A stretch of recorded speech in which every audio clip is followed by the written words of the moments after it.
So hello my sweeties and cuties. तो इस story के ऑलरेडी 14 एपिसोड्स मेरे चैनल पे अपलोडेड है। पहले जाके आप उनके एक्सप्लेनेशन देखो, फिर आप इसके एक्सप्लेनेशन देखना। ये एपिसोड हमारे इस स्टोरी का लास्ट एपिसोड है सीज़न 1 का। सीज़न 2 भी आपको जल्दी देखने को मिलेगा मेरे ही चैनल पर, जब हमारी 2K फैमिली कंप्लीट हो जाएगी। तब तक के लिए हम एक न्यू मानवा स्टार्ट करने वाले हैं जिसका नाम है I fell in love in a horror game, जो कि बहुत ज़्यादा इंटरेस्टिंग मानवा है, डार्क भी है, मिस्टीरियस भी है और बहुत ज़्यादा फनी भी है। आप न्यू मानवा के लिए एक्साइटेड हो या नहीं, प्लीज़ मुझे कमेंट सेक्शन में ज़रूर बताइएगा। और मुझे ये भी बताइएगा कि आपका सीज़न 1 का सफ़र इस स्टोरी का मेरे साथ कैसा रहा। तो चलिए बिना किसी देरी के अपनी इस स्टोरी को स्टार्ट करते हैं और सीज़न 1 आज ही ख़त्म करते हैं।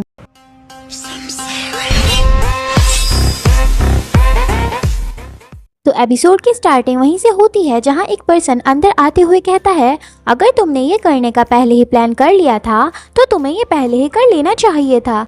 जो भी हो, ये बहुत स्टूपिड है। हम देखते हैं कि ये और कोई नहीं बल्कि हमारा handsome cool 4th male lead होता है जिसका नाम है श्वान। फिर श्वान गुस्से से अंदर आते हुए कहता है, जानने की ज़रूरत नहीं है, मैंने वेट किया अपॉइंटमेंट वाली जगह पर इतनी देर तक, लेकिन तुम नहीं आए एविस। श्वान को देखकर शरीना सोचती है, ये कौन है। फिर श्वान गुस्से से एविस को थप्पड़ पे थप्पड़ मारते हुए कहता है, ये बहुत अनोइंग है कि मुझे खुद ही यहाँ तक आना पड़ा। यहाँ ऐसे लोग हैं जो दूसरों को गुस्सा दिलाते हैं। एविस को ऐसे थप्पड़ खाते देख शरीना श्वान को कहती है, हे तुम रुको। लेकिन श्वान शरीना की बातों को इग्नोर करते हुए कहता है, अगर तुम नहीं उठे तो मैं यहाँ से चला जाऊँगा, समझे। ये सुनकर शरीना सोचती है, इसने तो मुझे देखा तक नहीं। इसे देखने से ऐसा लगता है कि ये एविस से काफ़ी क्लोज है, तो चलो देखते हैं कि ये क्या करेगा। फिर शरीना श्वान को देखते हुए सोचती है, लेकिन क्यों इसका चेहरा इतना देखा देखा लग रहा है। तभी एविस को होश आता है और वो कहता है, क्या ये आवाज़। फिर श्वान कहता है, एविस काफ़ी टाइम हो गया तुम्हें देखे हुए, तुम तो अब काफ़ी कूल हो गए हो। तभी एविस श्वान को बताता है, वो एंटीडोट जो तुमने मुझे दिया था वो मुझसे कहीं गुम हो गया है। ये सुनकर श्वान कहता है, ओह ऐसी बात है, तो तुम अब सुकून से मर सकते हो।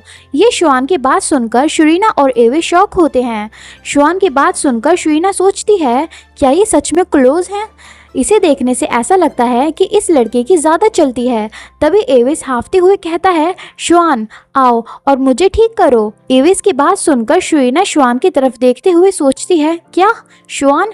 फिर शरीना हमें बताती है, क्यों मुझे इतना फैमिलियर फील हो रहा था, वो इस वजह से क्योंकि ये तुम हो श्वान। जब तुम छोटे थे तब तुम हेस्टिया और मुझसे अक्सर मिल जाया करते थे। ये तो एक ऐसा बच्चा था जो बहुत मुश्किल से ही कुछ बोला करता था, हमेशा एक कोल्ड एक्सप्रेशन अपने चेहरे पर बनाए रखता था।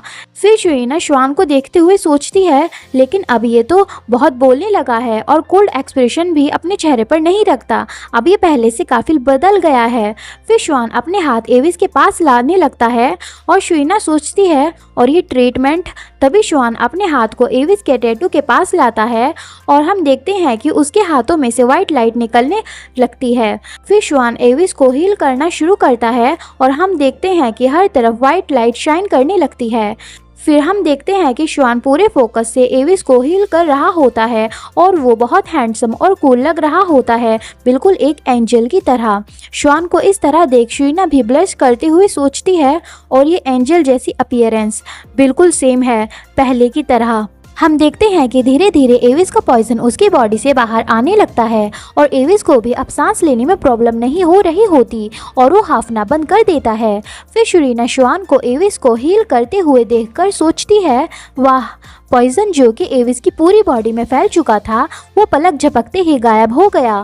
फिर शरीना हमें बताती है, श्वान एक मेंबर है ब्लैंच फैमिली का, एक फेमस फैमिली जिसमें बहुत सारे मैजिशियंस होते हैं, वो भी हीलिंग मैजिक के साथ।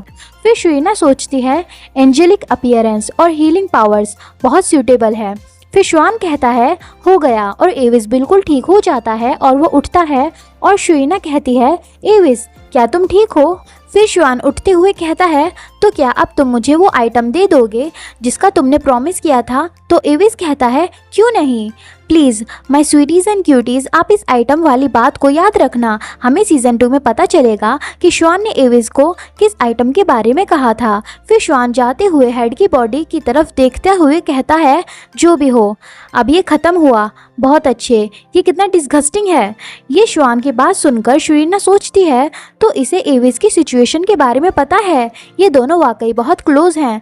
तभी श्वान एक बहुत क्यूट फेस बनाते हुए खुशी से कहता है, ये बहुत बुरा होगा कि ये डिस्गस्टिंग इंसान आसानी से आफ्टर लाइफ में चला जाए। मैं उम्मीद करता हूँ कि ये नरक की आग में जले और बहुत सारे कीड़े मकोड़े इसकी पूरी बॉडी को कुतर कुतर कर खा जाएं। इस जाहिल का जितना हो सके उससे भी ज़्यादा बुरा हाल हो। ये श्वान की बात सुनकर शरीना सोचती है, ये फेस इन बातों से बिल्कुल मैच नहीं होता। फिर श्वान एविस को बताता है, ओ हाँ, मैं ज़रूर एकेडमी आऊँगा नेक्स्ट सेशन से थोड़ा पहले। तो एविस कहता है, क्या तुम 2 साल के बाद एकेडमी ज्वाइन नहीं करने वाले थे? ये सुनकर शरीना सोचती है, एकेडमी? तो क्या श्वान एकेडमी ज्वाइन करेगा नेक्स्ट सेशन से? तो श्वान इस स्टाइल से कहता है, क्योंकि जो प्रोसेस था ड्यूकडम को इनहेरिट करने का वो जल्द ही ख़त्म हो गया और अब मैं एक लिटिल ड्यूक हूँ।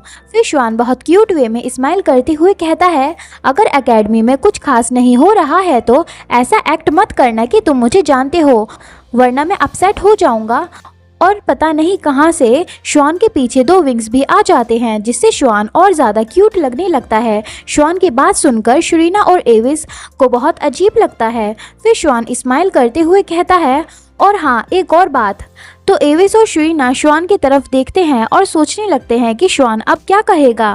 फिर श्वान एक इविल स्माइल के साथ कहता है, जब मैं अंदर आ रहा था तो गार्ड्स को पता चल गया था तो मैंने उन्हें बेहोश कर दिया था। वे ज़रूर अब यहाँ आते ही होंगे, तो जल्दी करो और यहाँ से भाग जाओ। ये श्वान की बात सुनकर वे दोनों सोचते हैं, ये अब हमें ये बात बता रहा है।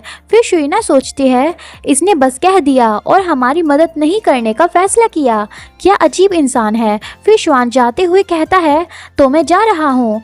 फिर शरीना हमें बताती है, जब मैंने ओरिजिनल नॉवल पढ़ा था तो मैंने सोचा था कि श्वान दिखने में एक साइकोपैथ होगा, लेकिन किसने सोचा था कि ये रियल लाइफ में भी सेम होगा। फिर श्वान जाने लगता है लेकिन तभी वो रुक जाता है। फिर वो शरीना की तरफ देखने लगता है, जिसे देखकर शरीना सोचती है, आखिर ये एकदम से मेरी तरफ क्यों घूरने लगा, क्या इसे अब पता चला कि मैं भी यहाँ हूँ। हम देखते हैं कि श्वान शरीना को देखकर थोड़ा शॉक होता है, जो देखकर शरीना सोचती है, क्या मैं अजीब लग रही हूँ? वो तो शौक लग रहा है। तभी श्वान शरीना की तरफ देखकर एक अजीब सा फेस बना लेता है, जिसे देखकर शरीना को अजीब लगता है। फिर श्वान वहाँ से चला जाता है और शरीना सोचती है, आखिर इसकी दिक्कत क्या है? ऐसे तो लोगों को अनकंफर्टेबल फील होगा अगर वो उनकी तरफ ऐसे देखेगा तो। तभी जोर से किसी की आवाज़ आती है जो कहता है, यहाँ एक घुसपैठिया आया है, जाओ पहले बेसमेंट चेक करो। तो एविस कहता है, इससे पहले कि चीज़ें और ख़राब हो जाएं, चलो यहाँ से जल्दी चलते हैं। तो शरीना कहती है, हाँ चलो। फिर एविस शरीना से पूछता है, शूशु क्या तुमने डॉक्यूमेंट्स ले लिए? तो शरीना कहती है, हाँ ले लिए, चलो चलते हैं। फिर हमें हाइड आउट के बाहर का सीन दिखाया जाता है जहाँ श्वान जा रहा होता है। तभी श्वान रुक जाता है।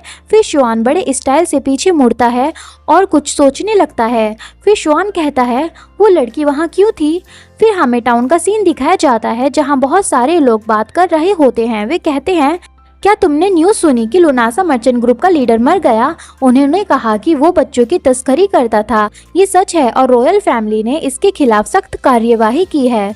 सुना है कि ये ग्रुप सारे इलीगल काम करता था, इसलिए इसे अब बैन कर दिया गया है। फिर हमें वेस्ट मैंशन दिखाया जाता है जहां एमिली शरीना को बताती है, लेडी क्या आपने सुना कि लुनासा ग्रुप को अब बैन कर दिया गया है? हम देखते हैं कि एमिली शरीना का ब्रेकफास्ट तैयार कर रही होती है और कहती है, किसने सोचा था कि इतना बड़ा मर्चेंट ग्रुप एक सुबह ऐसा बन जाएगा। हम देखते हैं कि शरीना बेड पर लेटे हुए कहती है, एमिली इसके अलावा क्या और कोई न्यूज़ है? तो एमिली कहती है, हाँ अगर हम न्यूज़ की बात करें इसके अलावा तो एमिली कहती है, तो अगली न्यूज़ है लेडी शूशु के बारे में, जो इतने दिनों से अपने बेड पर लेटी हुई है, वो भी बिना उठे। ये एमिली की बात सुनकर शुइना सोचती है, मुझे नहीं पता कि ऐसा क्यों है। क्या ये इस वजह से क्योंकि मैंने मैंशन के अंदर बहुत डरावनी चीज़ें देखी या और कुछ। लेकिन वहाँ से आने के बाद मैं बहुत थक गई हूँ और तभी से बस अपने बेड पर ऐसे ही सो रही हूँ, एक मरे हुए इंसान की तरह। फिर शुइना खुश होते हुए सोचती है, जो भी हो, देखने से ऐसा लगता है कि एविस अब ठीक है, जैसा कि उसने कहा था। ये बहुत अच्छी बात है। फिर शुइना याद करती है कि एविस ने उससे कहा था, मैं सोच रहा था कि ये डॉक्यूमेंट्स एविडेंस के तौर पर ठीक होंगे या नहीं, लेकिन चिंता वाली बात कोई नहीं है। ये डॉक्यूमेंट्स परफेक्ट हैं एविडेंस के लिए। अब लुनासा मर्चेंट ग्रुप का एंड होगा। फिर शुइना सोचती है, जैसा कि उसने कहा था वैसा ही हुआ, लुनासा ग्रुप खत्म हुआ। फिर एमिली शुइना से कहती है, लेडी शूशू, आपको ज़्यादा सोना नहीं चाहिए क्योंकि हॉलीडेज़ बस ख़त्म होने ही वाले हैं और फिर आपकी एकेडमी क्लासेस स्टार्ट हो जाएंगी। ये सुनकर शुइना शॉक होती है। तभी शुइना झटके से उठती है और कहती है, नहीं। ऐसे शुइना को अचानक उठते देख एमिली हैरान होती है। फिर शुइना एमिली से कहती है, एमिली, मेरी मदद करो तैयार होने में, मुझे बाहर जाना है। तो एमिली कहती है, क्यों नहीं। फिर शुइना पूरे जोश के साथ सोचती है, मैंने पहले ही बहुत सारे पैसे कमा लिए हैं, मैं सिर्फ हार्ड वर्क करती नहीं रहूँगी और अपने वैकेशंस ऐसे ही बर्बाद नहीं करूँगी, बल्कि मैं अब मज़े करूँगी। फिर हमें टाउन दिखाया जाता है जहाँ शुइना और हेस्टिया अपने हॉलीडेज़ एंजॉय कर रहे होते हैं। फिर हमें शुइना को करीम के साथ दिखाया जाता है जहाँ शुइना करीम को केक बनाकर खिलाती है। फिर हमें फूड ट्रिप का सीन दिखाया जाता है जहाँ दोबारा शुइना और हाइली की जंग छिड़ जाती है, जहाँ शुइना कहती है, मैं हूँ जिसने ये स्ट्रॉबेरी केक ऑर्डर किया। तो हाइली कहता है, तो क्या हुआ, मैं एक बाइट तो ले ही सकता हूँ। तो शुइना कहती है, बिल्कुल भी नहीं, सोचना भी मत। तो हाइली कहता है, तो मना नहीं कर सकती एक क्राउन प्रिंस को।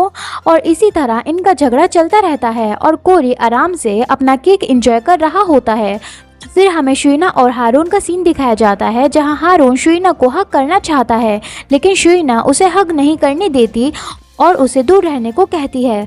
फिर शुइना अपने नोटबुक में सारे टास्क पर टिक लगाती है और बुक बंद करते हुए सोचती है, वेरी गुड, मैंने अपनी मज़े करने की सारी लिस्ट लगभग पूरी कर ली है। मैंने हॉलीडेज़ में मज़े करने के बारे में जो सोचा था वो मैंने लगभग पूरा कर लिया है।